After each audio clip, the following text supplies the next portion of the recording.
But the truth is, no one who enters the Demiurge's afterlife ever truly leaves. And here's where it gets worse. Even in life, the system is rigged against you. The Demiurge and his Archons knew that pneumatics, those with the divine spark, would always be a threat. So they designed a social order that would keep them from ever rising. They put the Hylics at the bottom, empty, soulless, incapable of rebellion, the perfect workers, the perfect enforcers of the status quo. Above them, they placed the Psychics, spiritual enough to seek meaning, but easy to manipulate. And at the top, the Archons and their chosen elite, the ones who direct the narrative, shape history, and ensure that no one ever questions who is really in control. The system was never supposed to be broken. The Demiurge and his Archons built it to be airtight, a perfect machine of control, designed to keep humanity locked in an endless cycle of ignorance, suffering, and rebirth. But something happened that they didn't anticipate. A force entered the system that they couldn't contain, and it changed everything. The Tripartite Tractate describes this moment in cryptic detail. The Demiurge had cemented his rule. The world was under his dominion. The pneumatics were scattered, hunted, erased from history. The Psychics were fully indoctrinated. The Hylics were mindless, following orders without question. The Archons had won. And then the jurisdiction of the Monad intervened. This wasn't a prophet. This wasn't an angel. This wasn't some divine messenger coming to preach salvation. This was a direct assault on the Demiurge's power structure. The Monad, the true, original source of creation, sent an emissary into the system. Not to conquer, not to destroy, but to infect it from within. A spiritual Trojan horse. The Archons immediately recognized the threat. They knew that if this force spread, it would unravel everything. Their entire kingdom was built on deception, on the idea that they were the highest gods, that no higher reality existed. But now, something was here that proved them wrong. And worse, it wasn't hiding. This force wasn't like the trapped pneumatics, struggling to wake up. It wasn't like the Psychics, lost in their own confusion. It was awake. It knew exactly what it was doing. It couldn't be deceived, controlled, or corrupted. And it began tearing through the system like a wildfire. The Demiurge had spent eons keeping the divine spark buried, but this force lit it back up. It activated pneumatics wherever they were, causing them to remember, to recognize the lie, to break free of the Archon's conditioning. And here's the terrifying part. This wasn't some external savior coming to rescue people. This force was already inside them. It had always been there, buried under layers of programming, fear, and deception. The intervention didn't introduce something new, it simply unlocked what had been suppressed. And the Archons lost their minds. They scrambled to shut it down.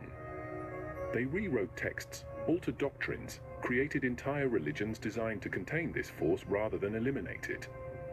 If they couldn't destroy it, they would co-opt it. They would twist it into something safe, something that led people back into the system instead of out of it.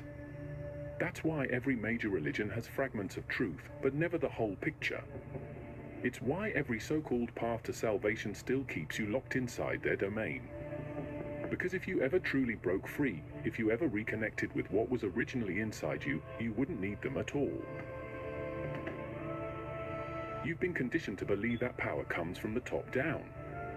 That rulers control nations, that institutions control knowledge, that gods control fate.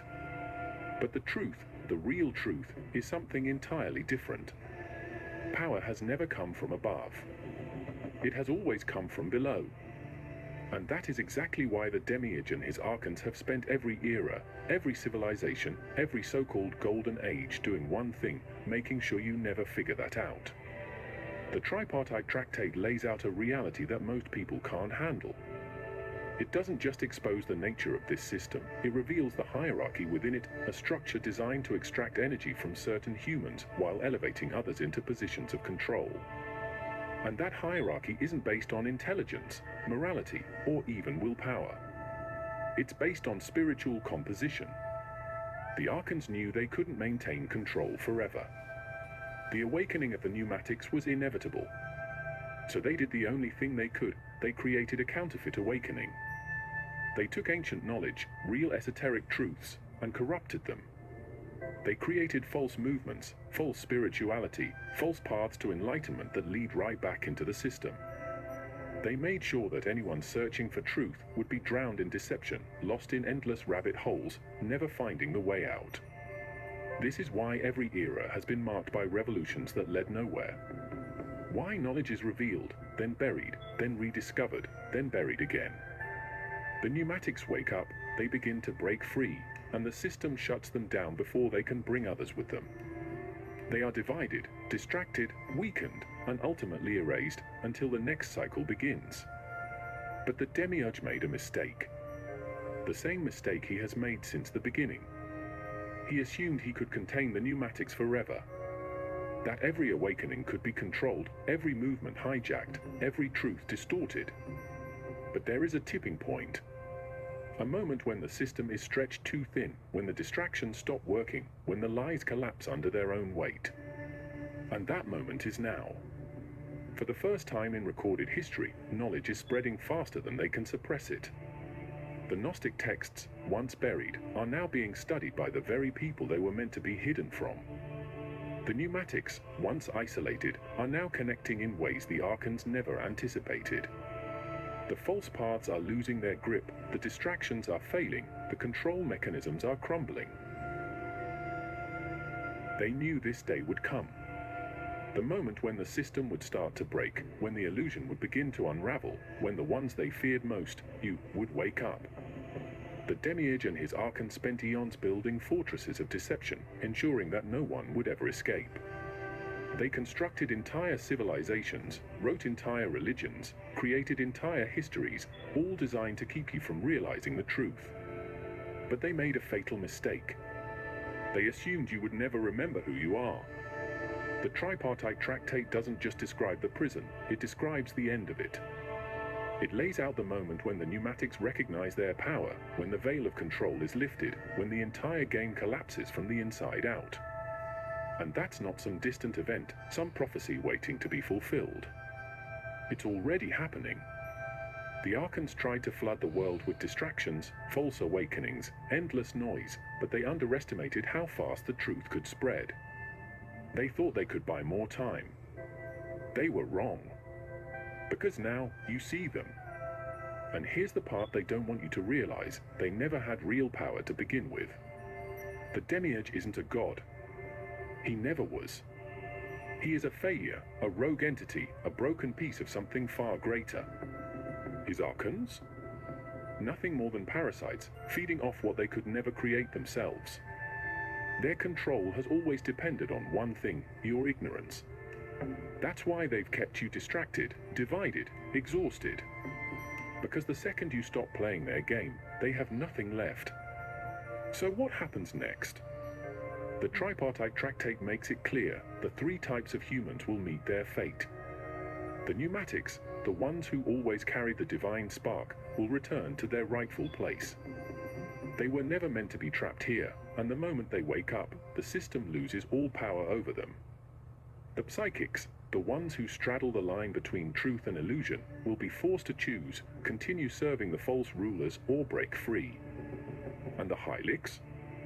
The purely material beings who were never more than the system itself? They disappear with it. The Demiurge knows this. That's why his grip is weakening. That's why his world is fracturing. He built a false reality, a prison of lies, and now it's coming down on top of him. He knows he's losing. And the more people who remember the truth, the faster his reign collapses. But here's what they never expected: this isn't just about escaping the prison.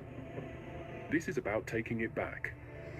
The pneumatics were never meant to be captives, they were meant to rule. Not over others, not as tyrants, but as the rightful architects of existence itself. The monad never abandoned them. The divine source never left. It's been inside them the entire time. And now, the ones who were supposed to be erased are rewriting the system itself. So, to those who still serve the Archons, to the ones who enforce the lie, who cling to the false world, who still believe the Demiurge can win, time's up. The deception doesn't work anymore. The ones you feared are awake, and they're not leaving quietly. Thank you for watching.